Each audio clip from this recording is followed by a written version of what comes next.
ज्याने भ्रष्ट मार्गाने पैसा मिळवला किंवा संपत्ती गोळा केली, ज्यांना मोदी, शहा आणि फडणवीसांनी तुरुंगात टाकलं, हे सगळे लोक त्यांच्या मंत्रिमंडळात.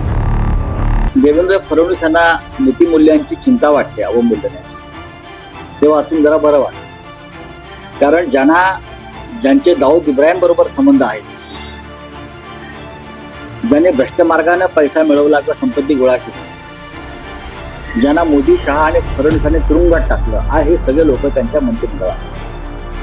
आणि त्याला रंगसफेदी करण्यासाठी फडणवीस म्हणतात की नीतिमूल्यांच्या घसरणीची मला चिंता वाटते. मग ती मूल्य तुम्ही जपली का नाही? सत्तेसाठी तुम्ही स्वतःला इतकं खालच्या स्तरावरती का नेलं? हा पहिला प्रश्न.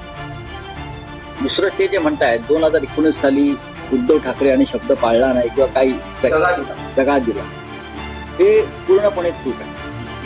दगा भारतीय जनता पक्षाने.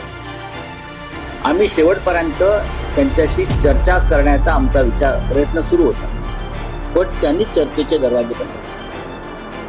त्यांना जास्त जागा मिळाल्या त्यापेक्षा. खरं आहे, आमच्या जागा त्यांनी पाडल्या, हे खरं आहे. लक्षात घ्या, जो शब्द होता की पॉवर शेअरिंग 50-50, त्यांनी स्वतःच निवेदन ऐकावं. हॉटेल ब्ल्यू सी मधलं वरळीला जे बोलले होते, अमित शहाचं निवेदन ऐकावं. पॉवर शेअरिंग 50-50चा अर्थ त्यांनी समजून सांगायला पाहिजे. महाराष्ट्रात पॉवर शेअरिंग 50-50, सत्तेचं वाटप समसमान होईल. आता सत्तेच्या वाटपात मुख्यमंत्रीपद नाही असं त्याने त्याचे सांगितलं होतं का? मुख्यमंत्रीपद म्हणजे काय धर्मादाय पद नाहीये ना. सत्तेच्या वाटपात मुख्यमंत्रीपद आहेच. बरं, मग तुम्ही तेच मुख्यमंत्रीपद एकनाथ शिंदेला कसं दिलं? तुम्हाला शिवसेनेला द्यायचं नव्हतं, पण शिवसेनेतनं कुठल्याला गटाला तुम्ही दिलं? तुम्ही तेव्हा उपमुख्यमंत्रीपद द्यायला तयार नव्हतं, आमच्या धोरणात बसत नाही सांगितलं. आज तुमच्याकडे 2-2 उपमुख्यमंत्री आहेत आणि भुजबळांच्या नावाचा पण दुसऱ्या नावाचा विचार सुरू आहे उपमुख्यमंत्री म्हणून. हे तुम्हाला चालतं? तुम्ही दगा देण्याच्या विचारानंच ते राजकारण करत होतात त्यावेळेला, की शिवसेनेला दगा द्यायचा, शिवसेनेचे तुकडे करायचे भविष्यामध्ये. त्यानुसार तुमची ती आखणी आणि मागणी सुरू होती. ते खरं आहे. त्यानंतर महाराष्ट्राच्या राजकारणाला एक वेगळी दिशा मिळाली. येणारा काळ ठरवलं ती दिशा काय चुकीची होती की बरोबर. पण येणारा काळ हे ठरवलं की भारतीय जनता पक्षासारखे दगाबाज लोक आज दिसत असतील महाराष्ट्राच्या राजकारणात, ते उद्या असतीलच याची खात्री नाही. सर, जळगावमध्ये बाळाची नाव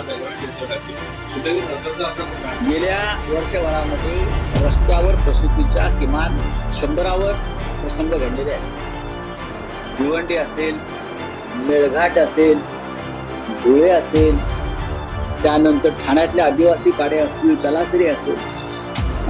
प्रसूतीला नेताना त्या बाळंतपणाचं निधन झालं तालुक्याच्या ठिकाणी नेताना. बोलीतून आणि झोळीतून ते न्यावं लागतंय. या संदर्भात राज्याच्या मुख्यमंत्र्यांनी कधी मत व्यक्त केल्याचं मी ऐकलं नाही किंवा ही परिस्थिती. जर तुम्ही अजूनही YouTube चॅनलला सबस्क्राईब केलं नसेल तर ते लगेच सबस्क्राईब करा.